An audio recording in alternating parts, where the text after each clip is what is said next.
Oh, God. It's not a bird, it's not a plane, it's Superhero Slate. It's a modern podcast where we talk about everything that's great, like movies, TV, superheroes. It's Superhero Slate. Oh, yeah.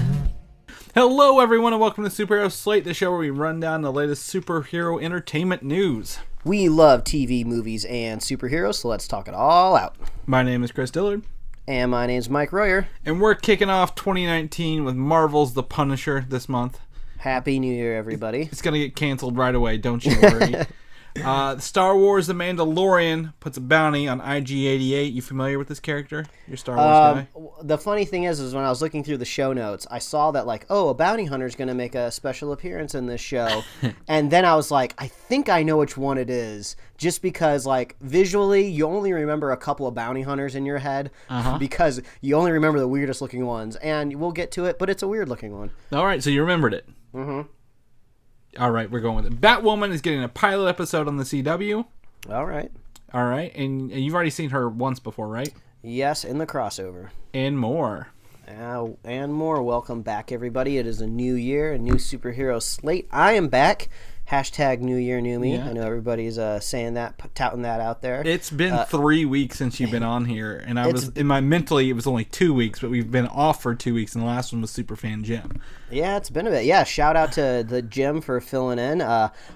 You just filled me in that he was recording from his in-laws' place, and he had spotty internet. So man, what a champ for even getting it out. So good for him. Yeah. He's smack dab in the middle of the country, I believe. I don't know if his in-laws are also there, but I know internet out there is spotty. They don't want to run those cables all over the country, unfortunately. It's not internet out California way like you guys. Out California way. Well, out where that router for the internet is, you got to turn it on and off in California. We're starting to get wireless 5G internet out here. Yeah.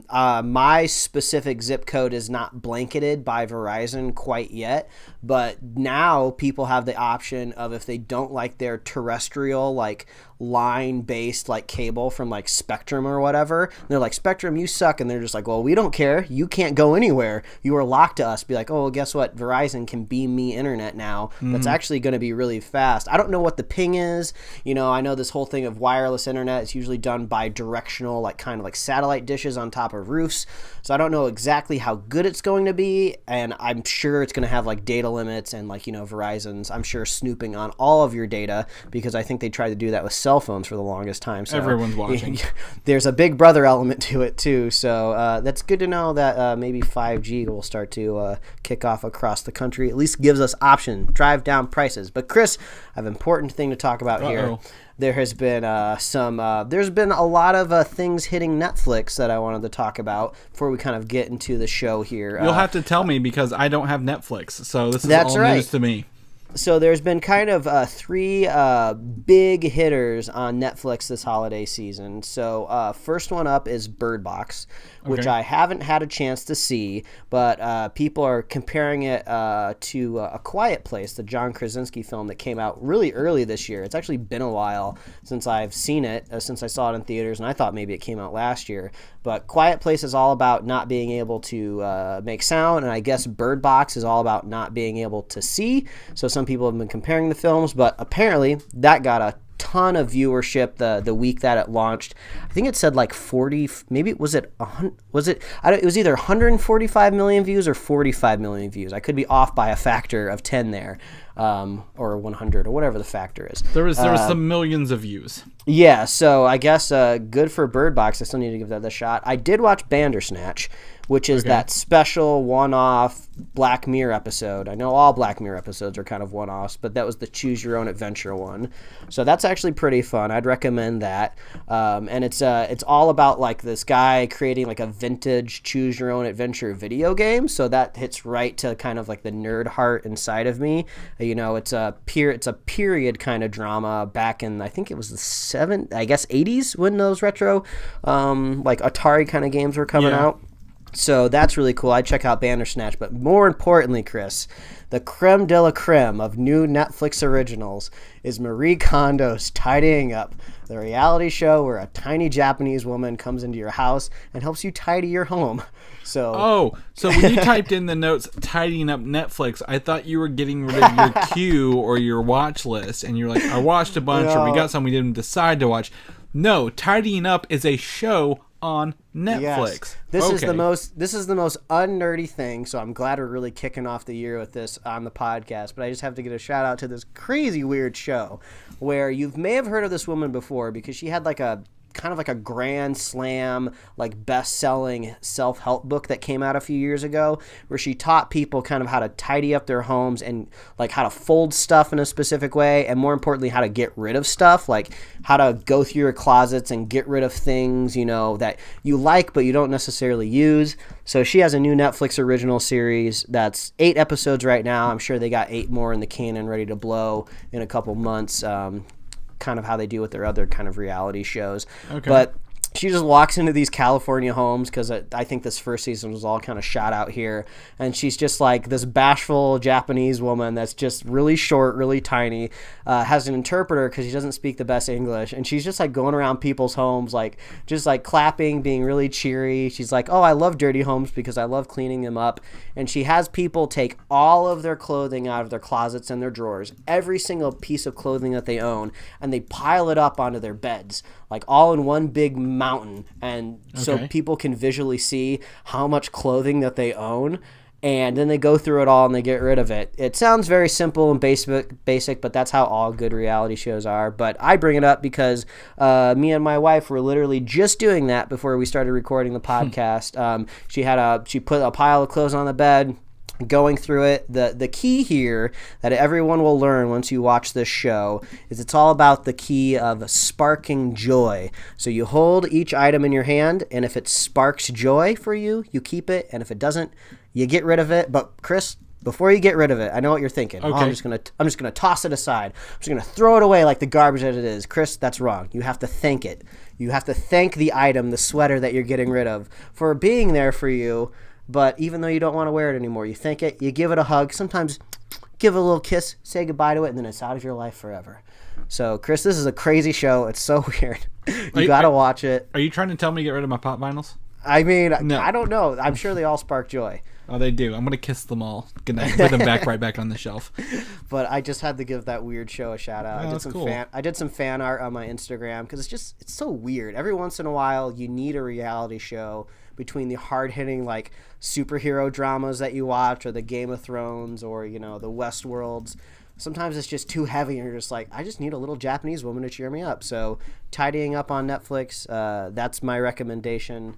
But Chris, we're coming back from the holidays. Mm-hmm. Some people over the holidays actually get to go on what the Brits call a holiday, as we call over here a vacation. I just went back to Indiana and dealt with the family. You actually went on a vacation. Chris, where did you go? I went to Disney World. Woo! That's right. You're like a veteran now. This is your second time, right? Second time in recent memory. I did go as a younger child. So I was waiting to ask you on the podcast. Now this is like your second time, like coming hot off the heels of your honeymoon again. What did you have like a better idea of what you needed to do, where you needed to go, what you wanted to hit, what you didn't want to waste time on now? Yes and no. I tell you, we went in July last time, and this time we went spreading across December 27th, 8th, 9th, and 30th.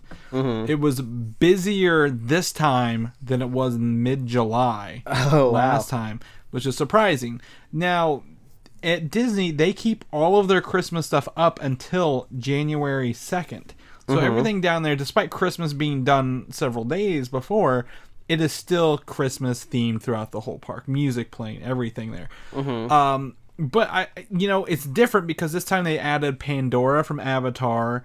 Star Wars World is still being built, so a lot of Hollywood Studios is under construction, and all the, I guess, nighttime activities feel better in the Christmas time because they do, like I talked about last time, Disney is big on projecting images on things that already exist and using those as a canvas. Mm-hmm. So as you can tell in one of my photos, they actually turned the Hollywood Hotel from the Tower of Terror into a gingerbread house. Yeah, I thought that was really cool. Sponsored by the Muppets. There was like 4 different videos. One was a Frozen video where they turned that into like a frozen castle, and a couple other things. Yeah, I've seen something similar where Universal Studios Hollywood out here on the West Coast, they do that kind of really sharp projection onto the Hogwarts castle. So yeah, that stuff can be like really cool. And I've seen some videos online of where they do it to like NBA, the wooden floor that the players play on, the court, if you will. Yeah. Oh my God, it shows how detached I am from basketball. The basketball court, they project onto that. So yeah, those projection things can be really sweet. It was huge. And I'll tell you, there's more people there. The wait times, I think I told you, was 300 minutes for one of the Avatar rides at once. I'm not even going to bust out the calculator to figure that one out. It's 5 hours. And I will tell you, I did learn something this time. Every wait time I was told when I got in line is double what the actual wait time is. They just want to they want to keep out the people that are pretenders that don't really want to, or commit. They want to keep their like, oh, we didn't half the time, we're that amazing kind of thing. Oh, I see. And overall, it was a different experience because we didn't rush to try everything. We didn't have to rush to meet everybody. We kind of took a more relaxed approach. Alcohol is included in our food plan. Oh, nice. Now down there. So every time we had a meal, we got to have a little special alcoholic beverage of our choice. Well, that's celebrate. That's vacation right there. Yeah, it was great. I counted 56 miles in 4 days across my feet. Oh, cool.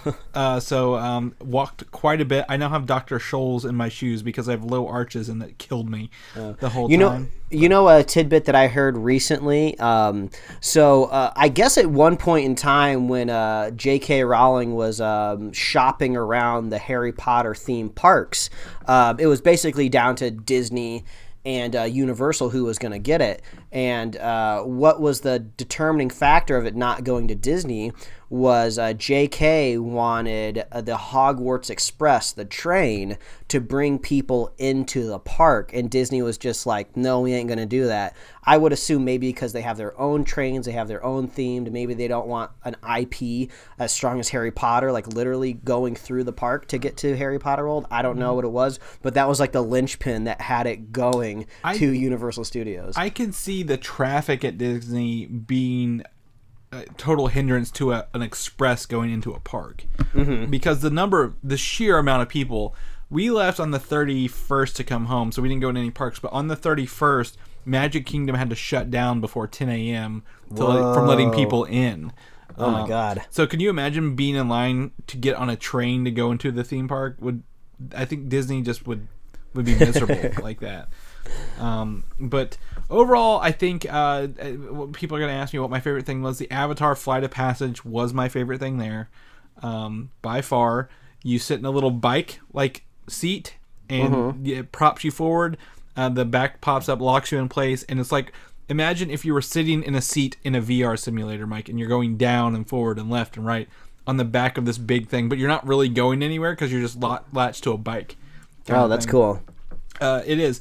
However, 4 seconds before this ride started, some lady 2 bays over screamed, "Get me off of this thing! Oh my God!" And freaked out, so we had to wait until they got her out of the seat. After she waited, that was a ride that had the 300-minute wait. So, so either she wasted her fast pass or spent 5 hours of her life to get into this seat and freaked out in the last 4 seconds. Oh man! It really Come on, lady. It's Disney. Like it's like not a thrill park. You're gonna be fine. You're gonna be safe. And that wasn't fine. Toy Story World is interesting. It's a whole little section dedicated to the world of Toy Story. There's only 3 rides. I rode all 3 of them. The Slinky Dog roller coaster. Doesn't go very high, doesn't go very fast, but man, I'm not a roller coaster person. I will tell you that right now. Anyone who knows me knows that. Yeah, I saw that you were a little worried about the Tower of Terror. Oh, you yeah. said you'd never ride it again, No. but I'm very confident I can get you to ride it again because we have one out here, but it's Guardians of the Galaxy themed. And it's like, there's no scary elements of like spooky scary. It's just extremely thrilling, and they play awesome, fun music, and it's a big party. Do the lights go off before it drops? I think so. See, that's the dark. I don't like the dark drop. If it wasn't a dark drop, I'd probably be way better. I think some of the drops are dark and some of them are. But anyway, it's super fun. I think you'd like it, and I'll force you to go if you ever come with me. Oh my god, I don't know about that, Chris. And you get exclusive footage that'll never be premiered on screens or in theaters. That you get to see the Guardians. I'm gonna have to watch someone's phone. Like I don't know about this, but no, you're not holding a phone on that, right? Yeah. Well, and then what's the other? So Animal Kingdom had Pandora, which is great. Star Wars World's gonna be amazing when that lands, Mike, and we're gonna talk about that later. I think one of their rides gives away something about their TV show coming up here, and I don't know if anybody else caught it, but it was interesting. Magic Kingdom was awesome as usual. I got to see the Muppets do Paul Revere out of a window. That was interesting. And if you're new to this show, Chris is infatuated with the Muppets. I do love the Muppets. What's the other park? Magic Kingdom, Hollywood Studios, Animal Kingdom, and Epcot. Epcot was the first day. You know the big golf ball? Mm-hmm. We got stuck at the top of it and had to be evacuated and walk down the entire golf ball. Oh no! On the inside.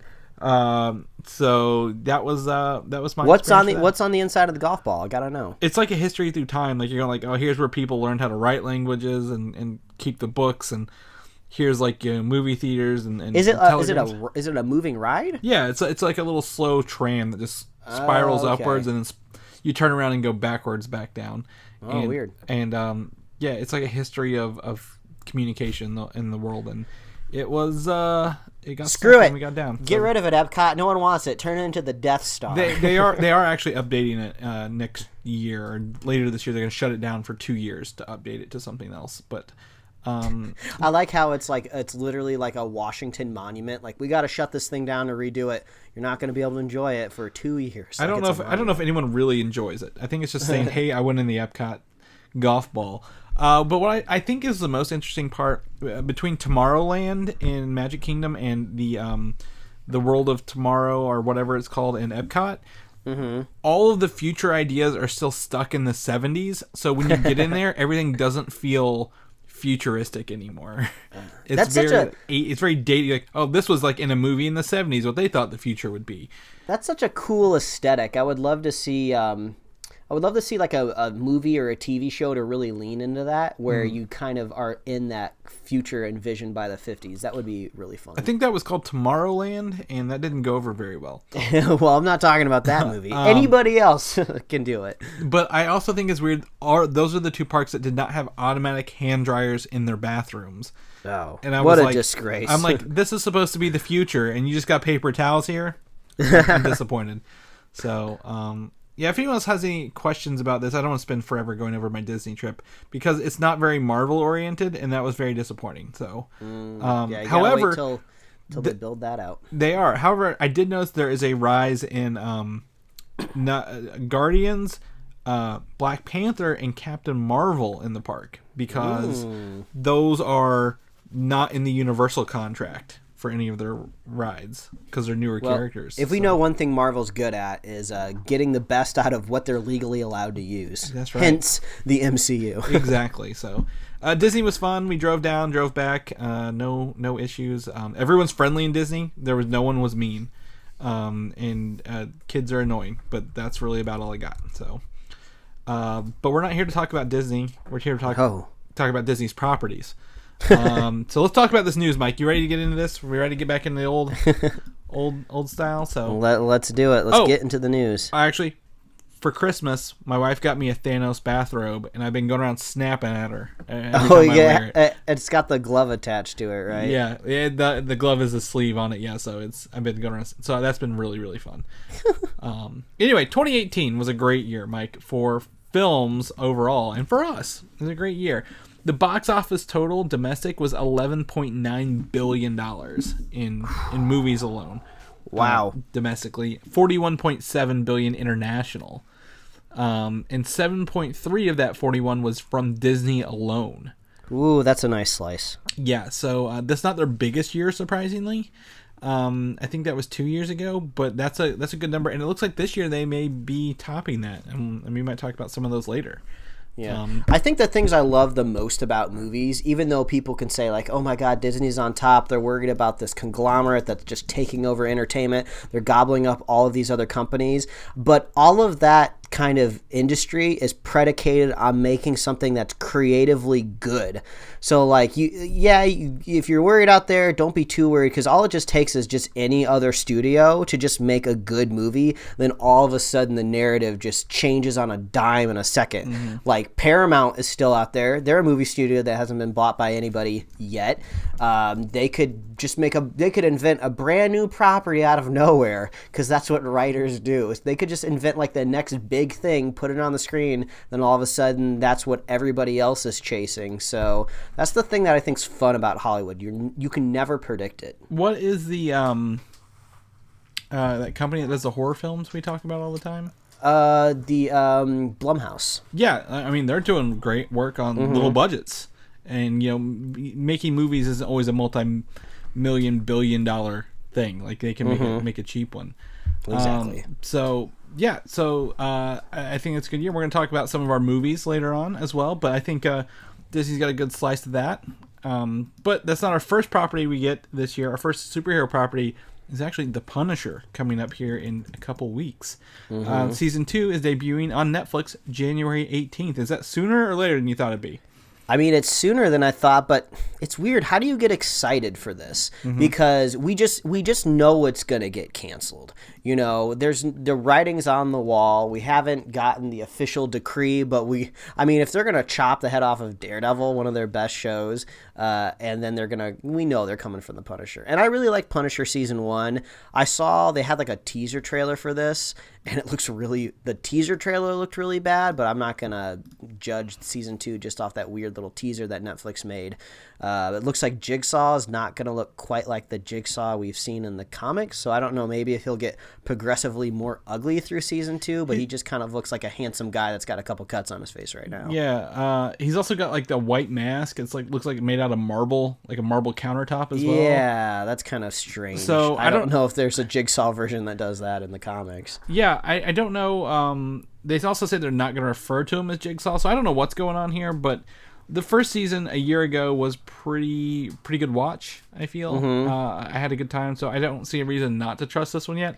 I could also be they just kind of gave up on their marketing because I know they're going to cancel. Like we don't need to spend a whole lot of money, so just get the interns to throw something together real quick for us. Yeah. It's just hard for me to try to invest my time in something that theoretically could be around 13 hours when I know like it's just not. I'm not going to get any more of it. So. I would hope that this show in production got some word that it was going to be the last season, and hopefully it wraps up really nicely, because I think the lawyer friend from Daredevil, what's her name? It's like right on the tip of my tongue. Karen Page. Yeah. I believe she's supposed to be in the second season, so I don't know if her character is going to wrap up an arc or anything like that. And then we just got awkwardly Jessica Jones hanging out there. I guess the nice thing about Jessica Jones is it's been pretty good about not kind of diving into the other shows, which is something that I really wanted, but it works out in its favor really well when it's about to be done and canceled, because it doesn't have to worry about loose ends out there in the world. But I don't know, like it's hard for me to be like, oh, it's Friday night, I'm gonna watch this, but I know it's canceled anyway. So. Yeah, the immediate binging of the Marvel shows is kind of lost its luster a little bit. Even before they were getting canceled, we weren't really chomping at the bit to get them any longer. So it's a sad farewell, because I really liked him as Punisher. I can't think of the actor's name off the top of my John head. Bernthal. But I thought Bernthal, yeah. I thought he made a great Punisher. So hopefully all these successful actors can move on to other good stuff. And we'll always have the first season. It's not going anywhere. We can always go back and rewatch that. But so that's coming out the 18th. For that, Captain Marvel. We are less than 2 months away from Captain Marvel, Mike. Man, it is sneaking up, man. Yeah, so that's coming out. The runtime has been revealed through AMC's app at 2 hours and 10 minutes. Sounds like a solid runtime.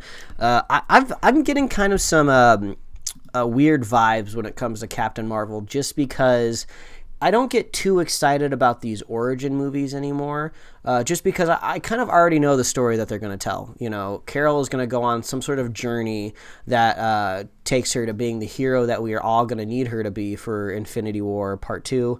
I guess I can start calling it Endgame now, but I've been calling it Part 2 for like a whole year.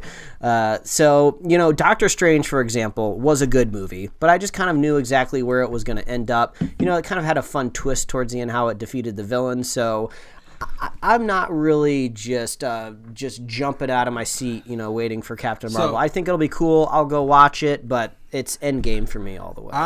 I will tell you, I have read some leaks and possible spoilers for this that will tell me that this movie is not what we think it is, and we are going to be blown away. So, all right, if you say so. It's put me in a different light, because I was in the same. I'm like, yeah, we kind of know what's going to happen. But I think we again, with all Marvel trailers, you can't trust them. So I think we're going to be getting a nice golden surprise. Now, the thing... Golden surprise. Maybe we lean away from that terminology. Nope. That's what I'm using now. 2019. But I think the craziest thing that could happen in this movie, since it is a space movie, if they gave us any sort of official hint, look, view, even just a little corner of like Galactus's suit or something like that, I think I would lose it. Like, I think maybe that's kind of a reveal that could be saved for like an Avengers movie, but like, no. I think everybody's kind of curious if Galactus is ever going to appear, if he's going to show up, you know, what kind of form will he take. But if they hinted at a Galactus in the Captain Marvel movie, I'd be swooning. They, depending on it, when this deal with Fox is officially done, we don't know exactly yet, they could, because the Skrulls are, I think the original Skrull homeworld world was eaten by Galactus. Mm-hmm. So maybe that could be something that's alluded to in the back. There's something larger. They don't have to say anything. Mm-hmm. But it could be like, oh, there's somebody out there eating planets, or our planet was, I don't know, whatever Galactus is. They could, and then eventually, knowing that it's going to come back in to play, bring that in later. It's kind of like that Iron Man 2 thing where like, oh yeah, that little kid was Peter Parker at the Stark Expo. Like, it's not necessarily explicitly stated out the gate that's what it is, but they could go back and do that. Speaking of Iron Man 2, I went home over the holidays. I got to experience like normal, basic cable television with commercials, which is something I don't usually do. But the nice thing about it is you stumble across things you haven't watched in a while, and Iron Man 2 was on. And we were watching it, and I was having a good time. Like, I know a lot of people trash Iron Man 2, but I think it is much better than Iron Man 3. I had a great time watching it. It was fun. I love seeing Justin Hammer. I want that guy to come back some way. Bring back Justin Hammer. Well, he's in the All Hail the King short that was attached with Iron Man 3, or The Dark World. So he's in there. I mean, he's out there doing it. But I totally... we're gonna have to agree to disagree, because I literally hate the Iron Man 2 way more than Iron Man 3. But we're still best friends. It's true. We can do this together. I'm trying to think out like what I have a list of movies. I've been watching the Marvel movies once a week. You know, I haven't been live tweeting them because I've kind of been catching them where I have been. And what is this week's, Mike? I don't remember. I want to say we're on Thor now. Or maybe Captain America. Trying to do one a week, getting up to Endgame is quite the task, because it's not that easy. And we didn't have the title when I started making this list. Oh, actually, we're Avengers this weekend. We already did Captain America. So solid film. A lot of these are on FX or the Paramount Network or something like that. So yeah, you're right. You can go watch them, like turn any channel and turn them on. So that's really cool. But I'm saving my Iron Man 3 for February. They're all out of order here. Anyway, also Captain Marvel, we got some character posters. I think which is cool is the Talos poster. This is the character Talos, like the lead bad Skrull in the movie, played by Ben Mendelsohn. And this is, I think, our first good look at a Skrull that's like not just a quick snippet of a Skrull or something like that. So I think it's really cool to see the MCU interpretation of these aliens and what they look like here. I guess Marvel is just predicting that once humans make it out into space, every alien has a lined chin. We all got that's the future of life and existence. It's grooves in our chins. Well, we've talked about this before. The movie that's coming out, the Eternals look like normal beings, but all the deviants, which are the other porcupine all have that ridged chin because they're deviant genes. To make them look ugly as sin. So that's why Thanos has a ridged chin. That's like the galaxy stereotype. Like, I'll stay away from that guy. He's got a grooved chin. Like, hey, man, be a little bit more sensitive. Not all grooved chin people are dirtbags. Yeah, except they kind of are so far. We've got Skrulls and Thanos to really go off of. But yeah, I think the green and purple blend of their skin's cool. I mean, it looks alien, looks scrolly, so... I want to see the shape-shifting animation in effect. I think we're going to get that trailer or a teaser soon. I think that there's a teaser tomorrow during Monday Night Football for this movie. So maybe we'll see if we have any new footage next week. And that's coming out March 8th, 2019. Keep your eyes open. We'll let you know when tickets go on sale. They've not gone on sale yet. Spider-Man Far From Home is another movie coming out this year. Hard to believe that. We already got another Spider-Man movie. I feel like we just came out of Homecoming. I feel like we just... Well, it's because we just came out of Spider-Verse, which was an amazing Spider-Man movie, so we're just a spoil of riches. Yeah, and Venom, too. I mean, 2 Spider-Man movies last year, right? No, so good. Let's not talk about Venom. I mean, we're all... both of us both agreed that is one of the best movies of 2018, by far. You've heard it here first. Spider-Verse, right? That's what we're talking about. Spider-Verse, Venom, right? entirely no. Venom. I'm canceling the podcast. Just deleting it. Drag it all to the recycling bin on your desktop. I'm done. Yeah, well, maybe. We'll see. But we get our first look at the Jake Gyllenhaal Mysterio from this Empire magazine ad / little, I think, maybe not cover, but I think it's the insert. It's not really the real thing, but it's a drawing of it, and it looks like he might be casting some illusion magic out of his hands, maybe from the suit a little bit. I mean, this looks like a spot-on Mysterio, except for the helmet.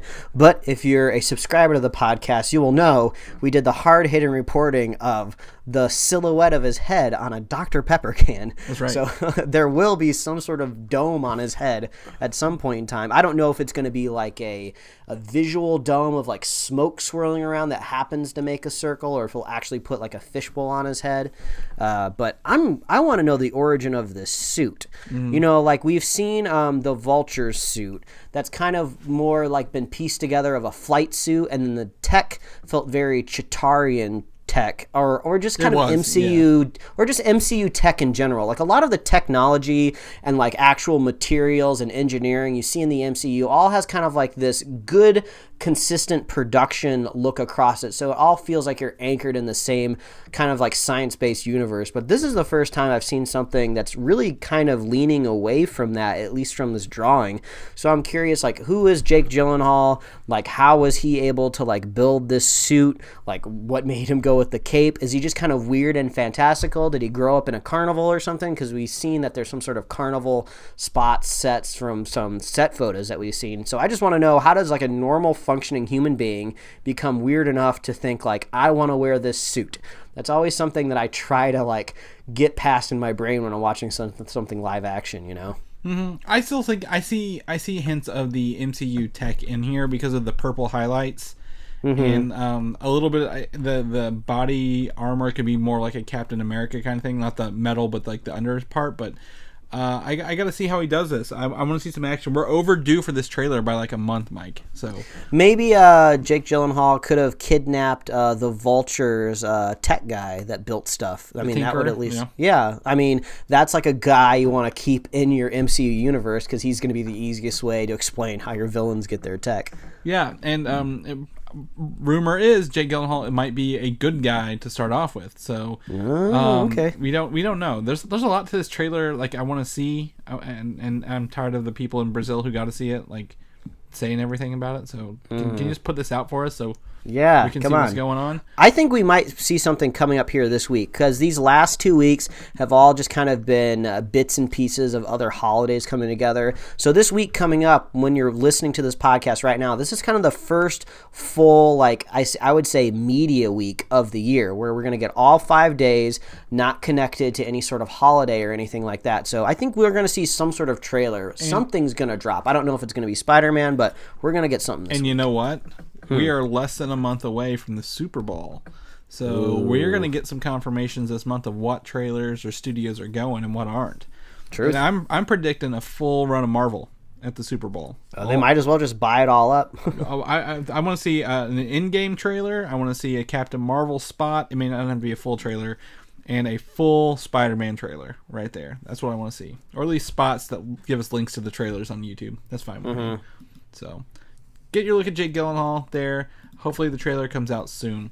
Are you familiar with the character the Black Knight in the Marvel Universe? Well, Chris, I can say I'm slightly more familiar now because he is featured in our image for this podcast, so I had to Google the man. So what did you learn about the Black Knight? Because so it seems like he's gone through some incarnations. Like, he is like an OG Marvel character. Like, his first appearance, I think in 1955, if I remember right, when I looked at his appearance. And that first comic book cover, it's just like he's just like a knight. I didn't see any sort of fancy science fiction going on there. I don't even know if I saw a big Marvel logo anywhere on the front of that book.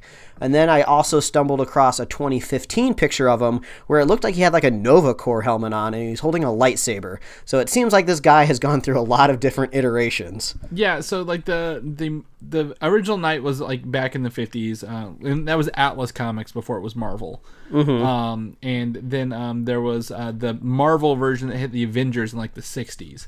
And he's kind of, he's just like like a lineage of these Black Knights who have this ebony blade, which is like a special sword that they fight with. So I don't know how this is going to, there's been 4 or 5 versions of this character in there. So like it's hard to know who's going to be under it, but I'm pretty sure one of them is a villain for a while. Like the second Black Knight was a villain with the Masters of Evil.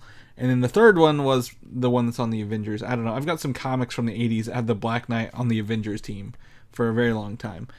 But that Marvel is talking about maybe doing a Black Knight movie with also a Captain, maybe including him in the Captain Britain film they're working on. Okay. And somehow the news report is that these characters can be introduced or will be introduced relating to the quantum realm from Ant-Man and the Wasp. Now, here's an image that was first sent to me from one of our listeners, Marshall. Thank you, Marshall, for sending this. But I also saw this on a Twitter feed where we got this. Here is a picture of a city in the quantum realm, Mike, that we mentioned in Ant-Man and the Wasp. I'm looking at it now.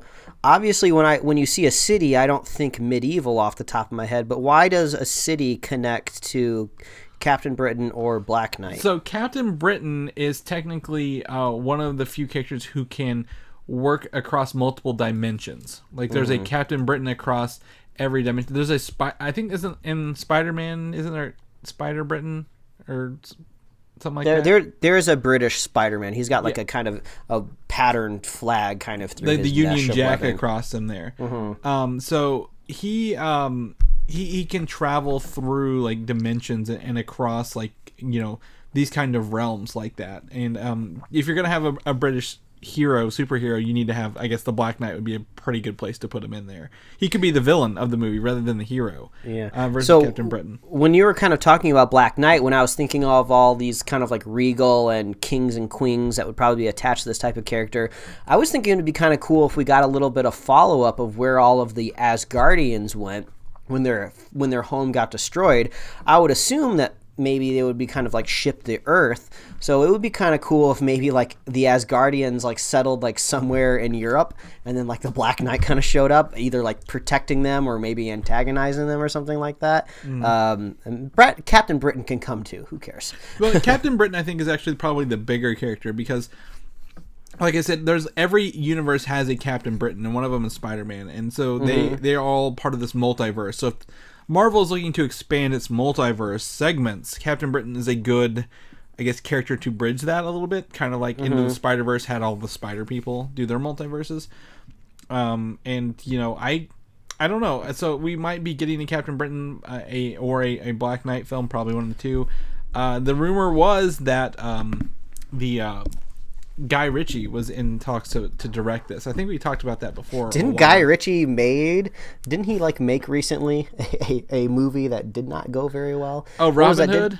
Or thought he made Sword in the Stone. No, he did Robin Hood, the one that came out a month or two ago. That bombed. No one went and saw that. And then he did the Legend of King Arthur one. Yeah, that's what I'm talking about. That one, I don't think, critically, I don't think it did as bad as the other ones he's done lately. But will he continue to do so. I don't know. I don't see Guy Ritchie coming into Marvel Studios, to be honest. They usually like to hire lesser known people. Yeah. Out The one thing that I gotta figure out, I gotta wrap my head around when it comes to Captain Britain is how do you explain Captain Britain to the audience? You know, the power set, you know, that's fine. There's some way you can explain his powers. Could have come from science, or maybe he's just like magic, or who knows, maybe they make him a mutant. It doesn't really matter how he got his powers, but how do you just like explain a dude like running around with like the British flag on his chest? Now I know what you're thinking. You're thinking, Mike, you're dumb. We already got a guy running around with a flag on him, Captain America. But like Captain America kind of earnestly wears the suit because he's from like World War II, and he wears the flag because he's like a Boy Scout, and that's how he is. So you can't just use that exact same origin for like why Captain Britain looks like Captain Britain. So I'm just like, how do you like logically get that guy running around with like the Union Jack on him? So yeah, I don't. That's going to take some creativity. If you know his story is not the same as Captain America. He wasn't like a scrawny dude who was like chemically created to become, and that's good. It's gonna have to be different. Yeah, and his origin has to do with like Marvel's version of Merlin and like this old historical like magical society kind of thing. But once the Captain Britain of that universe is chosen, he's part of the interdimensional core of protectors. Imagine Green Lantern, but for multiple dimensions. But you know me, I'm a stickler for costumes, so I'm just like, what drives a man to put a flag on his chest? You gotta at least write one good line in your script that gets that into my brain, and I'm okay with it. And we'll definitely see how his suit adapts to film as well, because they changed him a little bit for that across the board. Yeah, I kept coming across when I was doing my Google searches. I was coming across a lot of spandex suits where it shows off all of his muscles and the flag and everything. And then I kept coming across one that I couldn't find the origin for. I did a lot of reverse image search. It's like a 3D model, so I thought it might have come from a video game, but I did a lot of Googling and I couldn't find it. But he looks pretty cool because he's got like tactical pants on. So it's like an army green pants with like a belt and everything where, I don't know, he could put grenades or whatever. And he's got boots on and everything. But then he kind of has like just like a British flag type of like shirt going on with it. So he looked pretty badass in that type of outfit. I don't know if that's fan made or if it's from a video game or where it came from or if it's from a scrap project, but that kind of looking Captain Britain I think would go really well on the screen. So if you go out there and Google Captain Britain, you'll probably come across it. Yeah, you'll see one or two of us. I think one of them where the cross is on his neck and like the other one with the cross is in like the middle of his chest, and I'm like, one of these is better than the other, but we'll see. We'll see how they do that. But yeah, also his sister is Psylocke as well. I don't know if you knew that or not. Oh yeah, I think we talked about that briefly in the past. Who is a mutant and could be making an appearance in Marvel as well coming down the road. So it could open up some X-Men stuff there as well. Back to the news. The Golden Globes are tonight, Mike. Black Panther, I think, was nominated for several things, and some of the actors from these movies are presenting awards today. And I'm excited for the Golden Globes. I think they're less stuffy than the Academy Awards at the end of the day. They're less stuffy, but they're also like less meaningless since it's just from like this very hand-selected group of people that vote on this stuff, and I think sometimes they're picking winners maybe not based on what is factually the best film, but it's an award show, so you can only take award shows so seriously. Yeah, exactly. And I mean, it's not going to make a movie good or bad at the end of the day, but I mean, like we always talked about, like, the People's Choice Awards, we don't consider much about them, but when you think about it, the people who buy the tickets are probably, the ones making the box office numbers. It's the fans, like when you see a really bad movie getting promoted and they can't pull quotes from any critics, so they just find random stuff on Twitter.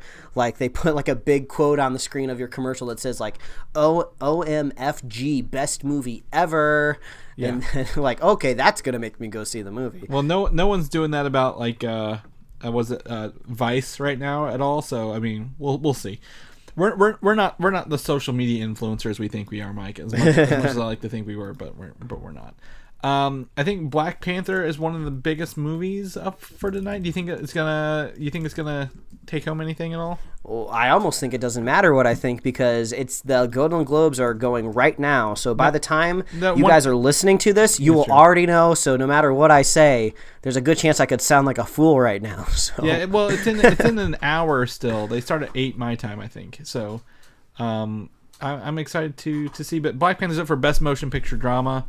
Good luck. I'd love to see a superhero movie bring home something. Yeah, it's also going up against other ones. Is Vice a musical or a comedy movie? Is my question, because that's what category it's in, and I'm like, I don't. The comedy category is kind of where you put your movie where you don't think it would win Best Drama, but it's got like just enough jokes in it to where you might be able to call it a comedy. But yeah, no, it's a Dick Cheney film. Christian Bale plays Dick Cheney. That's not a comedy. Yeah, I feel like they're taking themselves more seriously than we are. So anyway, those are going on tonight. We'll know if Black Panther wins big. Did you get a chance to go see Once Upon a Deadpool? No, Chris, I did not. All right, well, that's fine because it's going to be on digital and physical in like a week, January 15th. And every dollar from the buy, rent, physical, or digital will go to Fudge Cancer.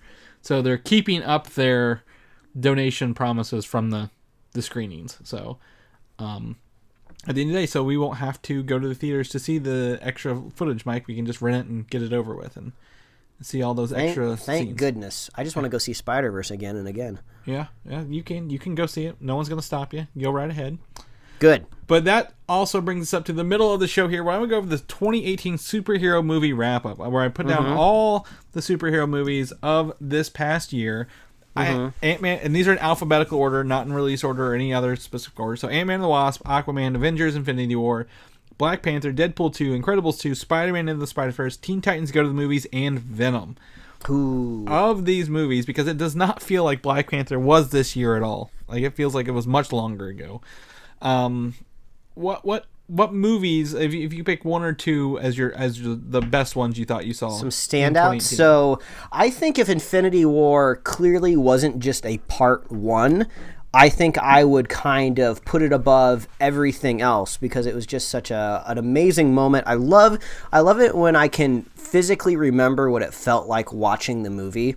And I can remember like when Thanos snapped his fingers and everything turned white and I looked around the theater and I could literally see everybody because there's this giant flashlight just going over the whole crowd in the theater. That's an amazing moment. I love remembering that stuff. But we're still left on that cliffhanger. So I think I can still pretty easily put Spider-Verse as my favorite movie of the year over Infinity War. But that's not knocking Infinity War down. Like, that's going to be a two-parter. That's something that you watch on your home theater system, and then you queue up Endgame, like, literally right afterwards. You go fill up your soda, pop some more popcorn.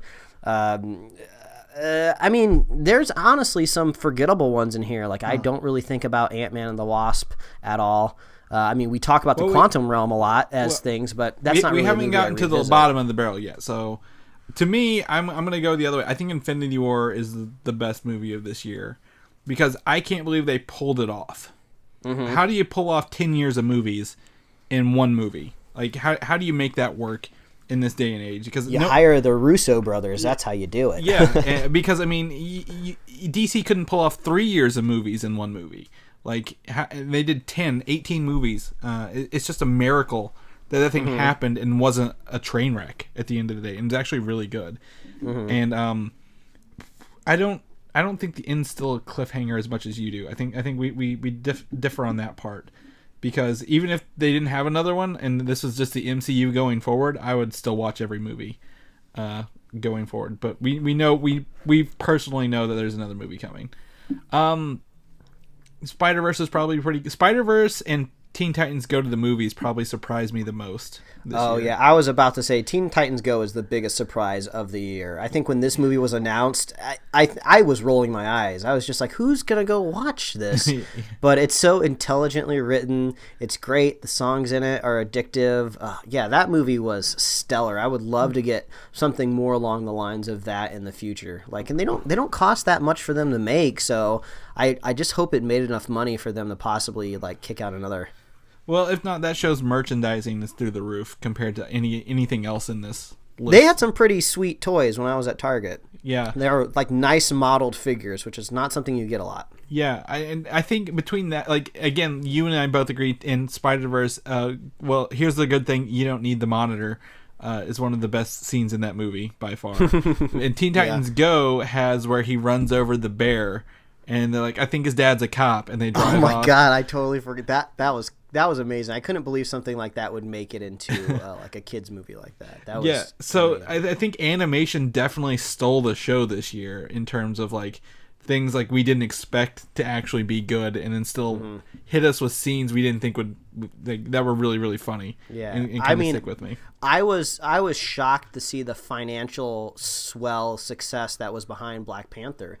That was amazing to see a movie like that do so well domestically, box office wise. You know, these big franchise movies, you kind of expect them to reap all their rewards overseas, and people just kept going to that movie. It did better domestically than Infinity War did. Yeah, that's the number one movie something. this year. Yeah. That's saying something. And that's it. I'm kind of disappointed in Incredibles 2. You know what? Me too. Not being what it could have been. I mean, it's not bad by any means, but I'm like, I don't have any desire to go back and rewatch it. Yeah, you would just kind of hope something that we waited so long for would have just kind of, been a little different. I do still enjoy the Jack with the raccoon in the backyard scene. Oh yeah, that's the best scene. Probably the best scene by far, but overall, meh. Just kind of going through this. Deadpool 2, I still don't know where that ranks compared to it. Once Upon a Deadpool's kind of changed my mentality on Deadpool 2 as a whole. Mm-hmm. So I still need to see the super duper cut and this one. So overall, and then at the bottom of the barrel, like we said, Venom's of all these, Venom's probably right down there. Yeah, I mean, I've been catching some people talking about Venom online since it's been out for a while. People seem to be really apologetic for this movie. You're just like. They're like, oh, it was a little different. It's not quite the same as these other movies. I had some fun times in it. Tom Hardy was really weird. But people seem to be glossing over a lot of just the basic mistakes that it made as a film. And I think over time, now that I've sat with this for a while, I think I like it even less now. I think if you go back to the spoiler cast when we talked about it, I might have had some more positive things to say, but it's not aging well in my mind. Like, I don't really want to watch it again. I'm not really psyched for the sequel that they're making, so I think it's easy for me to put Venom at the very bottom. I think it's one of those things where it feels like a 2005 movie made in 2018. So 2000 and late. Yeah, very much so. Overall, I mean, it did have some good action scenes, but it is easily, like, if I was to give anyone this list of movies, I'd be like, you can do that one last, and it won't matter too much. Ant-Man and the Wasp, I think was actually in the moment it is in is pretty good, because we needed that levity after Infinity War. I mean, I think we'll differ a little bit on that one. If it wasn't for the post-credit scene, which kind of dovetails it into Infinity War, I forgot that movie pretty much entirely. I mean, there's funny stuff in it. I love Paul Rudd. I'll watch him in pretty much anything that he's in. He popped up. He made like a little weird, like in real life cameo for this comedy special that's on Netflix called Bumping Mics.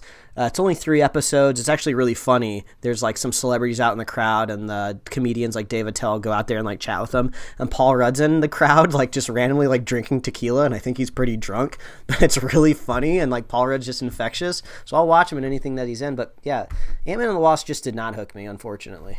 I mean, I don't think it's a hook. I mean, Ant-Man and the Wasp is for a different crowd when you compare it to the rest of it. Like, I couldn't imagine taking anyone 10 or under to Infinity War and being like, yeah, you're going to have fun. Because that movie's not fun by any means. Listen here, kid.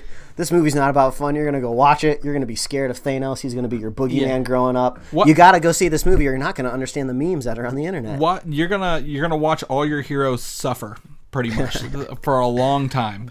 Just getting you ready for life, kid. Yeah. Ant-Man and the Wasp was that levity. The stakes weren't as high, and it was just essentially a romp around San Francisco from some goofy bad guys. And I was like, yeah, I can deal with this. Mm-hmm. So to me, that's not too bad. But other than that, and Aquaman surpassed my expectations at the end of the year, because we've been ripping on Aquaman for how long? How old are we now? 30 plus years. Yeah, he's still your man. You're his man. Remember? My man. My man. So, overall, 2018, pretty okay year, I guess. Had some high highs. The lows weren't nearly as low as Fantastic Four and some other movies we've had before. So, That's true. That's true. I think the average is going up every year. Yeah. Well, we're just lucky that Holmes and Watson wasn't a superhero movie because then the low would have been through the floor into the basement into the bedrock. So. Did you watch it? No, but the stuff that I read about that film. I bet you'd love it. You'd be like, oh man, the critics are all wrong. This is my favorite movie ever. I've never seen a movie so bashed that hard. So, whew, all right. I don't know. We watched Fantastic Four. Again, just to bring that up. Upcoming, the first half of this year is what I'm just going to talk about. Movies we want to see. Mike, you can tell me yes, no, maybe. You don't have to give me any details. Are you going to go watch Split this month? Or not Split, Glass. It's Glass. Split was the last one. I want to see it. Not sure if I'll catch it in theaters, but it is M. Night Shyamalan, so I am worried about spoilers. I might go see it. Okay. I'm going to go see it. Actually, one of my wife's, her coworkers and her husband want to go watch it with us. So we're going to go check that out. Hellboy is actually in April. Alita Battle Angel. Gotta see it. It's supposed to be, Chris, the best movie of the year, right? That's true. We've been told it is the best movie of the year. By a very, very special and cherished YouTube commenter. Exactly. What about Hellboy? Have you changed your tune on Hellboy since you heard stuff? I almost want to go see Hellboy out of spite of everybody that's saying they don't want to see it. Like, for some reason, everyone's like, oh, this looks darker. Ron Perlman's the only Hellboy for me. It's just like, well, guess what? Ron Perlman is an old man. Like, yeah, good for him if he wants to put the makeup back on, but he's old. Like, nothing's wrong with David Harbour. People are freaking out because he's got a little bit of a bigger chin prosthetic on. I'm all on board for this Hellboy movie. He looks more like the comic book version now than Ron Perlman ever did. So. Yeah. The trailer, I was gone when you guys talked about the trailer on the show. It kind of had a weird tone to the trailer to kind of kick off the series with a comedy kind of vibe to it. But end of the day, I'm seeing Hellboy. All right. Lego Movie 2. Yeah, I'll probably see it. The first one was good. I love Lord Miller, so I'll follow up. This one doesn't have me nearly as hooked as the other, like Lego Batman did. Or the first Lego movie. So I'm cautiously optimistic about this one, Mike, for once. Even if we got double Chris Pratt in it, playing Rex Dangerman, and yeah, that's true. The other one, Captain Marvel. Yeah, I just got to see that to even show my face around this town. It's true. What about Shazam? Yeah, it looks fun. We should be getting a new trailer for that soon. I don't know if we have that in the... we do have that in the show notes. Yep, all right, I'm ahead of you. Shazam's coming up. That's our first DC movie of the year. Shazam. Actually, I'm surprised there wasn't any allusion to it in Aquaman at all. So yeah. Also, fun fact about Shazam: this will be the first non-Zack and Deborah Snyder movie. They have had no effect on this movie whatsoever. So we will see. You praise the gods. We will see what their post movie life is for that. Yeah. Avengers Endgame? Yeah. I mean, do I feign sarcasm here or not? Or... Yeah. We'll all know. What about the Godzilla movie coming out? You know what? I saw that most recent trailer, I think in a theater, because I was just kind of avoiding it. So I saw the most recent trailer. I was like, wow, this actually looks really cool. So much so when I had a few days off a couple weeks ago, I was trying to find Godzilla and Kong Skull Island streaming. They're not streaming anymore, and I wanted to watch them. So I actually kind of do want to dive into this Godzilla monster universe. Okay, yeah, I think to me, the end shot of that newest trailer where Godzilla grabs King Ghidorah's heads and like they're charging at each other across the city was probably one of the coolest shots I've seen in a Godzilla movie in a long time. So can't wait to check that out. What about live action Aladdin? You think Will Smith is blue enough for you? Dabba-dee, dabba-da? I don't know. I mean, I just thought about this now. I think the only live action Disney movie I have seen is Beauty and the Beast, and I didn't really like it that much. I wanted to see Christopher Robin because the animals looked so cute, but I'll get the Disney streaming app next year and I'll check it out there. But I don't know if I'm going to be driven to the theater to watch Aladdin by any outside forces. Basically, somebody's going to have to push me to go see it in theaters. I don't think I'll go of my own volition, but if I'm forced to go, I won't be too mad. Okay. All right. Yeah, I think that's the second one. Dumbo, Aladdin, and I have zero desire to see the Dumbo. No, I'm not gonna go watch Dumbo. What's the other? There's a third Disney live action movie coming out this year. Oh, Lion King. But that's gonna be Disney's bread and butter. Frozen 2's in the winter, and I think that's gonna be one of the biggest box office things ever. And lastly, Detective Pikachu, a live action. I'm on board. That's gonna be so weird. I can't wait. Yeah, this is one of those movies, just like Spider-Verse, where you hear about it, you're like, this is the stupidest thing ever. Why would they do this? And then you see the trailer, like, oh, never mind. I can't wait until we get the Sonic trailer. I want to see how weird that is. I want to see those beefy legs on the big screen, buddy. Did I tell you the poster on the Golden Gate Bridge is real? That's in my movie theater. Like that's the stadium in my movie theater. So hell yeah, I'm excited. Yeah, thanks to listener Forrest for pointing out a picture of that when he put it up. He works there, so. Anyway, so 2019 first half looks like it's got some pretty good movies lined up for us, Mike. It looks like I don't know if we won't be doing reviews on all these, but I mean at least 1, 2, 3, 4, 5 of these are comic book movies we'll be watching. So looking forward to that. Definitely gonna check those out. The Mandalorian is a TV show coming up on the Disney streaming service from Star Wars, because they own Star Wars. Mm-hmm. And Jon Favreau has gone online to confirm that the Star Wars bounty hunter IG-88 will appear. And if you don't know who IG-88 is, he's the robot pencil looking dude. Yeah, he looks like a weird, like, steampunk tea kettle that would literally haunt your nightmares. I would be terrified if this dude just, like, showed up in my doorframe in the middle of the night, because I'm sure he's got, like, glowing red eyes or something like that. It doesn't seem like he's very articulate. It doesn't seem like he's going to have, like, a lot of fluid motion to him, so maybe he's just going to be, like, clamoring around like a weird, broken-down monster. He actually is probably one of the most agile robots I've seen. You can watch some... I think he might be in some of the Star Wars Clone Wars episodes. How did I know you're gonna say Clone Wars just then? Yeah, because that's about the only thing we've got. IG-88 also is one. He transmitted so in his conscience he's like a murderous robot, right? Okay. That's what makes him a bounty hunter. He's like a murderous robot, and he has like 4 copies of himself that he can control and have him do what he wants. Then he's also has a droid factory that he hijacked from the Clone Wars era, and has been building droids to kill all the humans or living things in the galaxy. That's pretty freaking rad, though. Yeah, I like that. So I've got to say, so this is interesting. So do you know what Star Tours are? I know the ride at Disneyland. That's exactly what it is. So in my first Star Tours ride at Disney, we did 2. I got to go through. The first one was, I believe, The Force Awakens when you're on Jakku. And then the second segment was actually the glass, or the salt planet from The Last Jedi, like that big battle at the end. Oh, okay. So they've updated it to include all the newest movies. But at the end, you're taking your spy on your ship or whatever, and you land at the planet that Star Wars Land is supposed to be taking place on. Oh, that's cool. And right in front of me is IG-88. And I'm looking, and I'm like, why is IG-88 here? Like, is there a third section to this? Are we like is the bounty hunter going to chase us?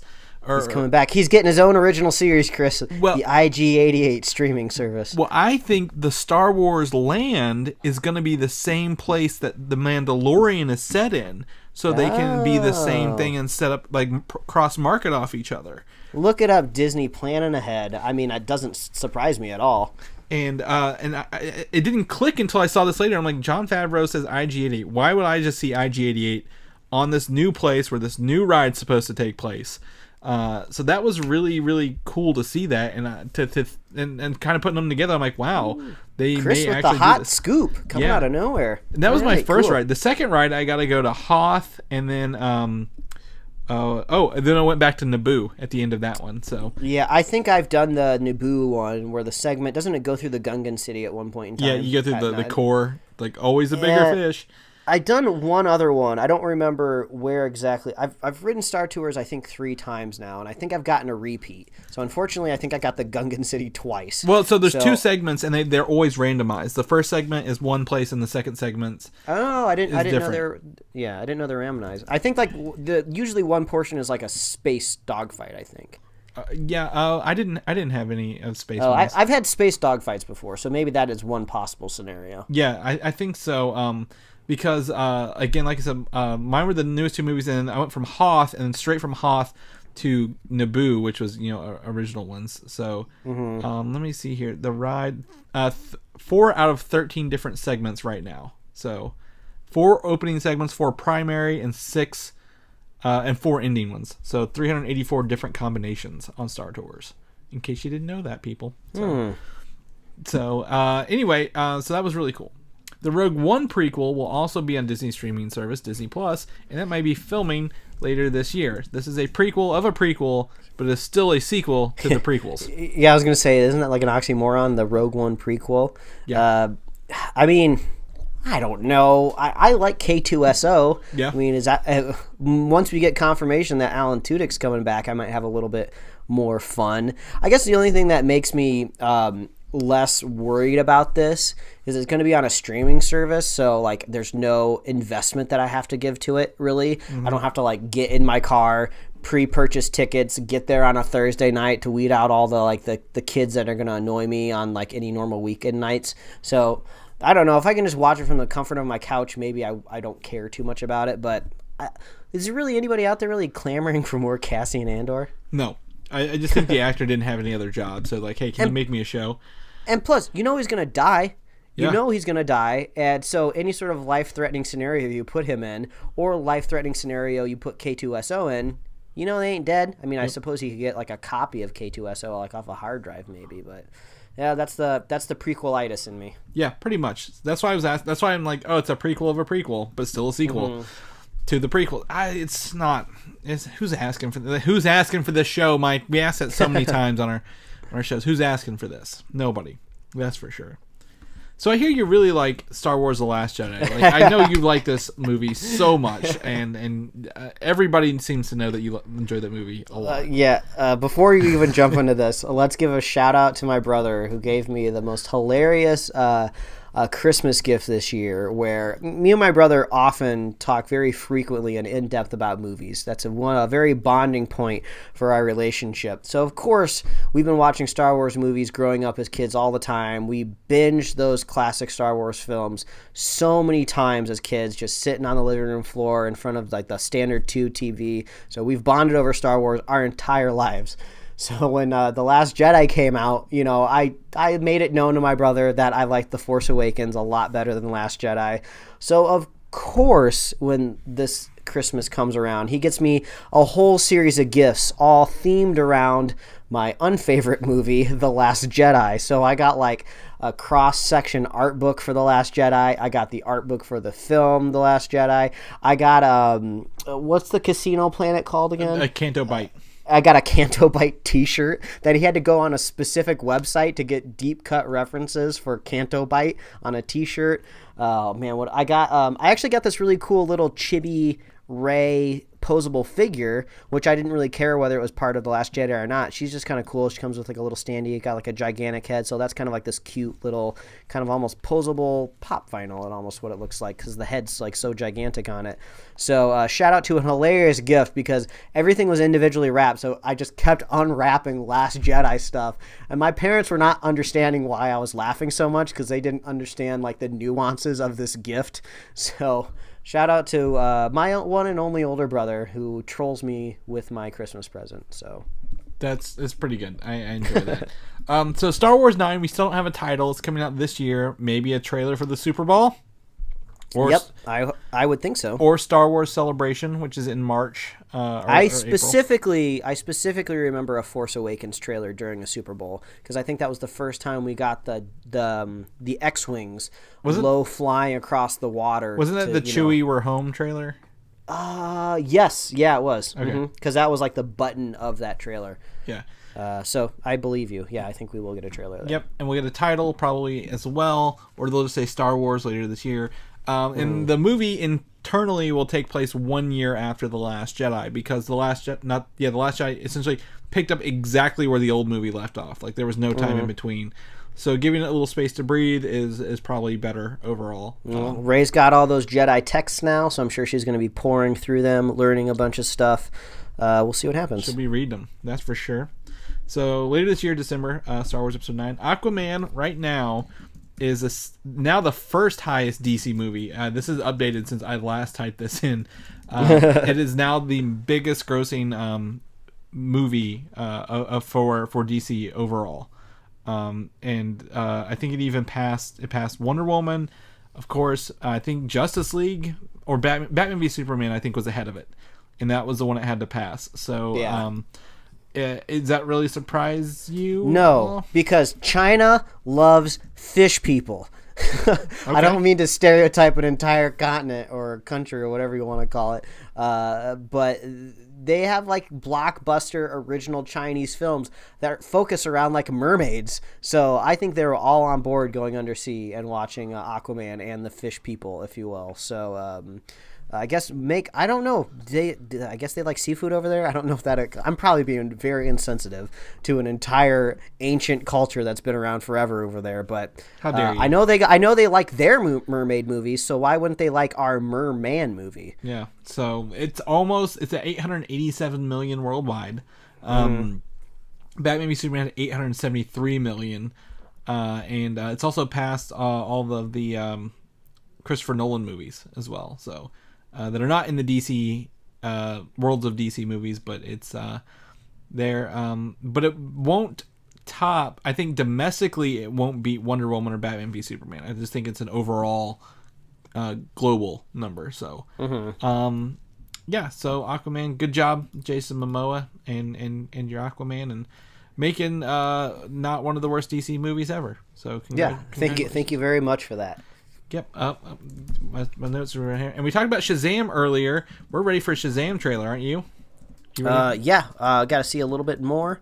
I think I've heard rumors that this trailer will be showing off some extra stuff, which is a pointless report because, of course, a new trailer is going to show off more stuff. Thank you. I appreciate your acknowledgement of the obvious. Also, in other news, wet. The second trailer is rumored to debut January 19th. I don't know why this date in particular, but the first trailer was actually during San Diego Comic-Con 2018. So we've gone almost 6 months without anything, except the one trailer. So hopefully the first trailer didn't fool us into thinking that this movie was going to be good, and the second one's just going to be really stupid, and we can get a good movie out of this. But I've not heard bad things yet, so there's a leaked description for this trailer. I didn't read it, but it does sound like you said we're going to get all new footage, all new stuff. So Zachary Levi also has popped up in the most recent season of the Marvelous Miss Maisel show, which is a Amazon original, which is, I know something might not cross a lot of paths with people that maybe like superhero stuff, but me and my wife watched it, and Zachary Levi was a character throughout this most recent season, and it was nice seeing him on screen again. He's a really infectious actor. He has a very nice presence. He has kind of like this comedic edge to him, which I think is going to be great for Shazam. Yeah, is he in the Dark World and Ragnarok, or just Ragnarok? Do you know which one? I'm gonna put I didn't even know Zachary Levi was in those movies. What was he in Thor? He's one of the three dudes, Fandral, Volstagg, and... Oh, well, yeah, he's Fandral in the Dark World and Ragnarok.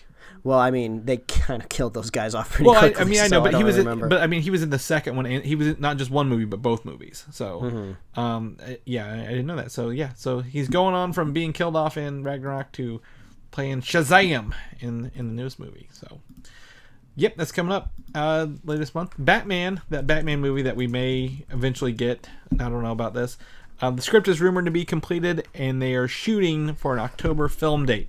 Wow, I guess would we start assuming that it's not Ben Affleck, right? I mean, I don't know what that guy's up to. Isn't he in rehab right now? Oh, they tried to make him go to rehab, but he said no. Let's try Google live right now. Is Ben Affleck in rehab? Oh. Ben Affleck credits other addicts for showing him he's not alone. Okay, that was back in October. I did not get a clear answer. Ben Affleck breaks silence on rehab. I'm fighting for myself. Okay, it seems like he's still got a lot of stuff going on, and that was just in October. So let's just assume we're probably getting a new Batman. Well, I think our thoughts are new Batman, new Superman overall. So, but DC's been very quiet on it. We're gonna have to see. I think this will be a San Diego... No, they're not going to San Diego this year, are they? Isn't DC skipping San Diego? this year? Don't ask me. I don't remember. I just get the badges and I show up. I eat the overpriced soft pretzels at the stands. I try to hunt down Coke products because for some reason the San Diego Convention Center only has Pepsi. So I just show up. I look for very fun and expensive toys on the show floor, and I don't go on Hall H anyway. So if they're there or not, it doesn't matter to me. Yeah. No. DC and Warner Brothers to share a booth at San Diego Comic-Con. So we could be looking at an announcement come Comic-Con. About Batman and Superman, the future of them and who they're going to be playing. Yeah. So there's that. Have you subscribed to the DC Universe yet? I'm going to have to, just because Young Justice is now dropping, and as you informed me, it's three a week, and Superfan Jim just informed me in general that it was out. So I had lots of people knowing how much I love these animated DC shows, like coming at me from all angles, like, hey, you watching Young Justice yet? I got to get on board with this because I know we got a lot of pressure out there of people wanting us to watch Titans as well, and I want to give that a shot. So I feel like our 2019 resolution is to give the DC Universe app its day in court, in Superhero Slate Court. We gotta see if it's for us or not. I've seen more episodes on this than you have. I just want to put that out there. I've seen some Titans episodes. So all right, good for you. Yeah. Pat yourself on the back. I will. But the best part about this for you is if you wait until the end of January, all the Titan or the Young Justice episodes will be out. Because really? Well, they're split into two. Remember, like you'll only have to watch, like, if they're doing 3 a week and there's 4 weeks, all like 12 or 13 will be out this month. Oh well, you know what I'm doing. I'm just gonna wait till they're all out and I'll just binge them. So November when Mike gets to it, we'll talk about these. But there's a sizzle reel for all these shows, and just in case you didn't know.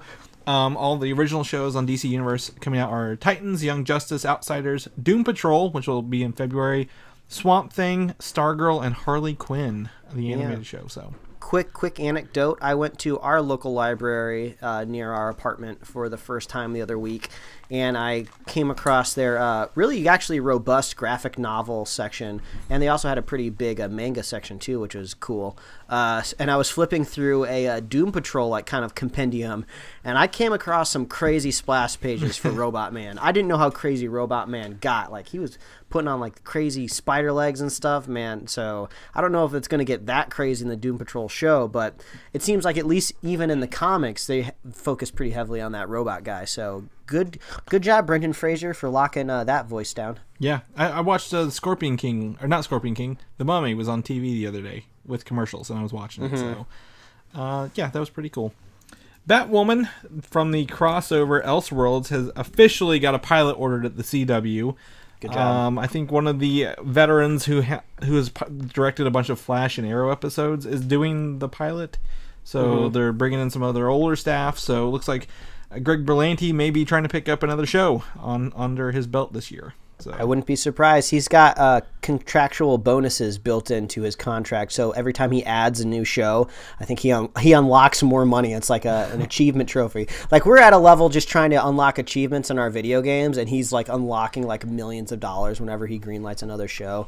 So I mean, the biggest downside to Elseworlds this season. It was a fun crossover, but we really didn't get a whole lot of Batwoman. I thought a lot more of it was going to focus around her, and I thought she did a pretty good job bringing that to life. It was a really funny moment, though. They're going to have to figure out how to properly set dress Gotham, though, because we only really got to see Gotham from inside of a building and on top of a building. So really, I only got to see the exterior of Gotham when they're on a roof, which, you know, happens a lot when you're a bat person, you're on roofs. But it's just like I could just see the person going, okay, how do we make this roof look like Gotham? Okay, I got it. Gargoyles. Okay, where are gargoyles usually on a building? Oh, they're attached to the side of the building? Okay, we can't do that. Just throw gargoyles anywhere you can put them. It's actually pretty hilarious if you see the scene. There's like 8 gargoyles in the bathroom, and none of them are actually attached to the building. They're just kind of like sitting on the corner. They're almost looks like potted planters of gargoyles just around. So they're going to have to do a little better than that to make me believe that Vancouver is Gotham, but gargoyles, that's how you make something look like Gotham. I know for a fact the Gotham TV show would not let them use the bat signal this year. So okay. So and that show's ending. So if that show ends, I think a lot of the Gotham stuff will be back into Batwoman's court. They can just buy all of their production materials. Just ship it to us. We'll make it. I wouldn't buy their stuff. Not at all. And lastly, Stranger Things. We get a release date for this, Mike, July 4th for season 3. Finally, we're out of the Halloween season. They're not doing Halloween again. They're going 4th of July.